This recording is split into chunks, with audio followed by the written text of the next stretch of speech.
नमस्कार आप सभी साथियों का। तो कैसे हैं आप सभी लोग। उम्मीद है सभी स्वस्थ होंगे, अच्छे होंगे। तो आप सभी का एक बार फिर से स्वागत करते हैं आपके अपने यूट्यूब चैनल सरकारी गेस्ट पर। यानी हमारा जो सरकारी गेस्ट का ये चैनल है, जो आज से आपके लिए इंडिया जीके के जितने भी इम्पोर्टेंट क्वेश्चन बनते हैं, जो आज तक हरियाणा के एचएसएससी के द्वारा जितने भी एग्ज़ाम हुए हैं, उनमें जितने भी प्रीवियस ईयर क्वेश्चन पूछे गए हैं 2025 तक, तो उन सभी को हम आज से इस सीरीज़ के माध्यम से कवर करेंगे। तो आज इस सीरीज़ का यह पार्ट नंबर 1 रहेगा, जिसमें हम प्राचीन इतिहास के टाइप फर्स्ट को कवर करेंगे। यानी टाइप फर्स्ट में जितने भी इजी क्वेश्चन हैं जो कि एचएसएससी के द्वारा किसी न किसी एग्ज़ाम में पूछे गए हैं, जैसे कि एचएससी की PGT, Haryana conductor, panchayat officer, ऐसे जितने भी टोटल एग्ज़ाम होते हैं जो एचएसएससी जितने भी कवर कराती है, उनमें इंडिया जीके के जो प्राचीन इतिहास से जितने भी इम्पोर्टेंट क्वेश्चन बनते हैं, उन सभी को हम इस सीरीज़ के माध्यम से कवर कराएंगे। तो आज हमारी टाइप नंबर फर्स्ट रहेगी। इसमें टोटल लगभग 34 क्वेश्चन हैं। तो उन सभी को हम डिटेल से एनालिसिस करेंगे कि किस तरह के क्वेश्चन एचएसएससी अभी तक पूछ रही है। तो उसी के आधार पर हम आज आपके लिए इस वीडियो को लेकर आए हैं। अगर आप हमारे चैनल पर नए हैं तो चैनल को सब्सक्राइब कर लीजिएगा, क्योंकि हम इसी माध्यम से आपको पूरा इंडिया जीके इसी प्रैक्टिस सेट के तरीके से कवर कराएंगे। तो जो आपके आगामी आने वाली सभी एग्ज़ामों के लिए इम्पोर्टेंट रहेंगे, जैसे कि हरियाणा पुलिस, ग्रुप सी और ग्रुप डी, और जितने भी 56 और 57 के ग्रुप हैं, उनमें जहाँ भी हरियाणा जीके पूछी जाती है, इंडिया जीके पूछी जाती है, तो यह सीरीज़ उनके लिए बहुत ही इम्पोर्टेंट रहेगी, क्योंकि इसमें लगभग 6100 प्लस क्वेश्चन हैं, उनको कवर करेंगे। तो इसको हम जल्द से जल्द कंप्लीट करने की कोशिश करेंगे, ताकि आपका अच्छे से रिवीजन हो सके। जितने भी इंडिया जीके के क्वेश्चन हैं, तो इससे बाहर आने की कोई प्रायोरिटी नहीं रहेगी, क्योंकि लगभग एचएसएससी अपने प्रीवियस ईयर क्वेश्चनों को ही फॉलो करती है। तो चलिए आज से शुरू करेंगे हम इंडिया जीके के पार्ट नंबर 1 के, यानी प्राचीन इतिहास के जितने भी इम्पोर्टेंट क्वेश्चन बनते हैं। तो टाइप फर्स्ट के पहले एक प्रश्न की बात करें तो पूछा है, सिंधु घाटी सभ्यता में घर बने हुए थे। यानी जो सिंधु घाटी सभ्यता थी उसमें किस प्रकार के घर बने हुए थे, ये आपसे पूछा है। पहला ऑप्शन है बांस के बने हुए थे, दूसरा ऑप्शन है लकड़ी के बने हुए थे, तीसरा ऑप्शन है ईंट के बने हुए थे, और चौथा ऑप्शन है पत्थर के बने हुए थे। तो इस क्वेश्चन का सही जवाब हो जाता है ऑप्शन नंबर सी, यानी ईंट के बने हुए थे। तो इस क्वेश्चन का सही जवाब हो जाता है ऑप्शन नंबर 3, यानी ईंट के बने हुए थे। बात करें तो यह भारतीय महाद्वीप की पहली नगरीय सभ्यता थी, यह भी आपको ध्यान रखना है। और इसकी शुरुआत की बात करें तो यह 2350 बीसी से लेकर और 1750 बीसी तक इसका कार्यकाल माना जाता है। तो यह भी आपको ध्यान रखना है कि इसका कार्यकाल 2350 से लेकर 1750 बीसी के बीच माना जाता है। और सिंधु घाटी के जो प्रमुख स्थल हैं उनकी बात करें तो उसमें हड़प्पा सभ्यता, मोहनजोदड़ो, चनहुदड़ो और राखीगढ़ी, ये कुछ महत्वपूर्ण स्थल हैं जो भी माने जाते हैं। तो आगे बढ़ेंगे और बात करेंगे नेक्स्ट क्वेश्चन पे। अगला क्वेश्चन नंबर 2 है, जिसमें पूछा है निम्न में से कौन सिंधु घाटी सभ्यता का एक बंदरगाह था। तो इनमें से पूछा है कि बंदरगाह कौन सा था। पहला ऑप्शन है हड़प्पा, दूसरा ऑप्शन है कालीबंगा, तीसरा ऑप्शन है लोथल, और चौथा ऑप्शन है मोहनजोदड़ो। तो यहाँ पर बंदरगाह की बात की गई है, तो इसका सही जवाब हो जाता है ऑप्शन नंबर 3, यानी लोथल, जो कि सिंधु घाटी सभ्यता का एक बंदरगाह था। तो इस क्वेश्चन का सही जवाब हो जाएगा ऑप्शन नंबर 3। लोथल की बात करें तो यह इंडिया के गुजरात ज़िले में स्थित है, यह भी आपको ध्यान रखना है। तो गुजरात में लोथल शहर स्थित है। यहाँ के गोदीवाड़ा के साक्ष्य भी प्राप्त हुए हैं, यह भी आपको ध्यान रखना है। वहीं कालीबंगा से बात करें तो यहाँ पर जुते हुए खेत भी मिले हैं। और मोहनजोदड़ो की बात करें तो यहाँ से विशाल स्नानागार और कांसे की इमारत की प्राप्त हुई है। मोहनजोदड़ो की बात करें तो यह पाकिस्तान में स्थित है। तो इस क्वेश्चन का सही जवाब हो जाता है ऑप्शन नंबर 3, लोथल। आगे बढ़ते हैं और बात करते हैं नेक्स्ट क्वेश्चन पे। अगला क्वेश्चन है क्वेश्चन नंबर 3, जिसमें पूछा है कि मोहनजोदड़ो में कौन सी संरचना मिली है जो सबसे महत्वपूर्ण है। तो अभी आपको इससे पहले वाले क्वेश्चन में इसका जवाब बता दिया था। तो इसका सही जवाब हो जाता है ऑप्शन नंबर 1, यहाँ पर विशाल स्नानागार मिले हैं, जो कि एक इसकी महत्वपूर्ण विशेषता है, जो कि पाकिस्तान में स्थित है मोहनजोदड़ो, यह भी आपको ध्यान रखना है। साथ ही साथ यहाँ पर एक नर्तकी की भी मूर्ति मिली है। तो इस क्वेश्चन का सही जवाब है ऑप्शन नंबर 1 महान स्नानागार।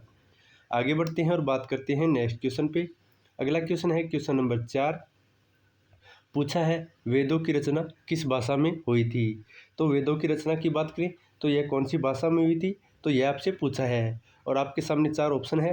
पहला है पाली, दूसरा है प्राकृत, तीसरा है संस्कृत और चौथा है तमिल। तो वेदों की बात करें तो उनकी रचना संस्कृत भाषा में हुई थी।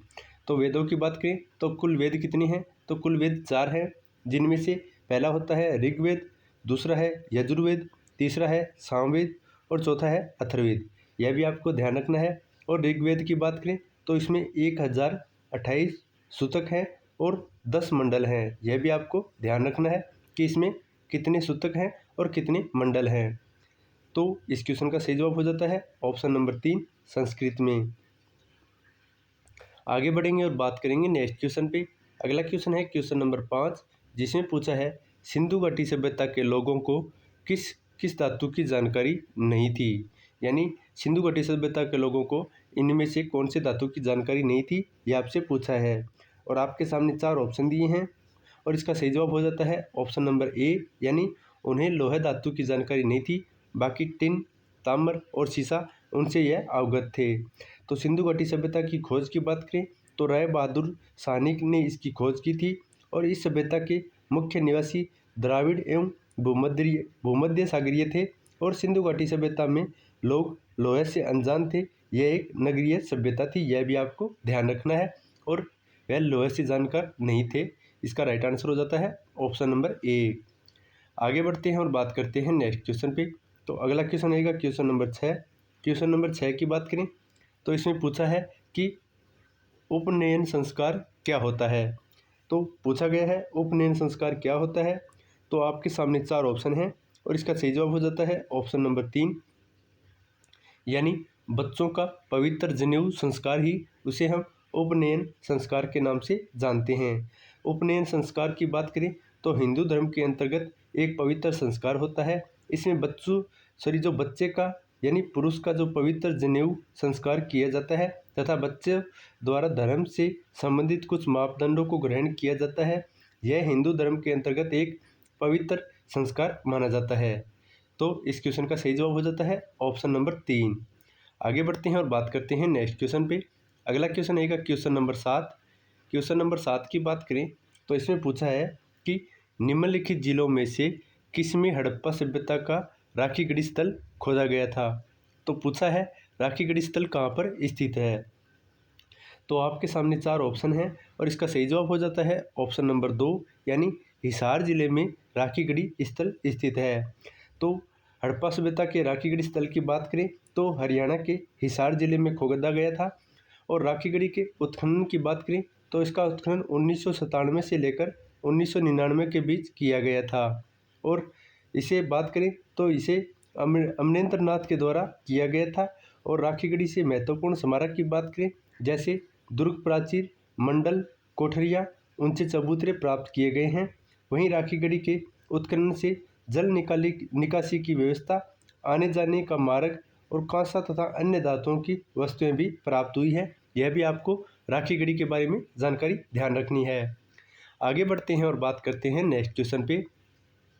अगला क्वेश्चन है क्वेश्चन नंबर 8, जिसमें पूछा है कि मोहनजोदड़ो में मिली सबसे महत्वपूर्ण संरचना कौन सी थी। तो मोहनजोदड़ो से मिली सबसे महत्वपूर्ण संस्था कौन सी थी, यह आपसे पूछा है। तो महत्वपूर्ण संरचना की बात करें तो इसका सही जवाब हो जाता है ऑप्शन नंबर 3, यानी महान स्नानागार की जो संरचना मिली थी मोहनजोदड़ो से वह सबसे महत्वपूर्ण मानी जाती है। इसके साथ ही साथ यहाँ पर एक नर्तकी की मूर्ति भी प्राप्त हुई थी, यह भी आपको ध्यान रखना है। तो इस क्वेश्चन का तो सही जवाब हो जाता है ऑप्शन नंबर 3। तो मोहनजोदड़ो से मिली सबसे महत्वपूर्ण महान स्नानागार थी। और महान स्नानागार पाकिस्तान के मोहनजोदड़ो में स्थित है। यह मोहनजोदड़ो के किला में निर्मित है। और इसका निर्माण की बात करें तो 3000 ईसा पूर्व में इसका निर्माण किया गया था, यह भी आपको ध्यान रखना है। वहीं आगे बढ़ेंगे और बात करेंगे नेक्स्ट क्वेश्चन पे। अगला क्वेश्चन है क्वेश्चन नंबर 9। क्वेश्चन नंबर 9 की बात करें तो इसमें पूछा है निम्न 4 वेदों में से कौन से वेद में माया, जादू, मंत्र तंत्र के बारे में विस्तार से बताया गया है? तो जादू के बारे में कौन से वेद में बताया गया है, यह आपसे पूछा है। और आपके सामने 4 ऑप्शन हैं और इसका सही जवाब हो जाता है ऑप्शन नंबर ए, यानी अथर्ववेद में 731 जो सूतक हैं और 20 अध्याय हैं तथा 6000 इसमें मंत्र हैं, उनको भी आपको ध्यान रखना है। और इसमें आचार्य एवं अनाचार्य विचारधाराओं को समन्वय मिलता है। इसमें ब्रह्म ज्ञान, धर्म, औषधि प्रयोग, रोग निवारण, मंत्र तंत्र, जादू टोना आदि अनेक विषयों का वर्णन मिलता है। तो अथर्ववेद में आपको रोग से संबंधित निवारण, जादू टोना, औषधियों का प्रयोग, ऐसे जो भी मंत्र और सूतक हैं, इसमें सूतक की बात करें तो 731 सूतक हैं, यह भी आपको ध्यान रखना है। और अथर्ववेद में 20 अध्याय हैं, यह भी आपको ध्यान रखना है। आगे बढ़ते हैं और बात करते हैं नेक्स्ट क्वेश्चन पे। अगला क्वेश्चन है क्वेश्चन नंबर 10। क्वेश्चन नंबर 10 की बात करें तो इसमें पूछा है कि आर्य कब भारत आए थे। तो आर्यन की बात करें तो ये भारत में कब आए थे, यह आपसे पूछा है। और आपके सामने 4 ऑप्शन हैं और इसका सही जवाब हो जाता है ऑप्शन नंबर ए, यानी 1500 BC में आर्यन भारत आए थे। बात करें तो वैदिक काल का विभाजन 2 भागों में हुआ था। पहला था ऋग्वैदिक काल और दूसरा था उत्तर वैदिक काल।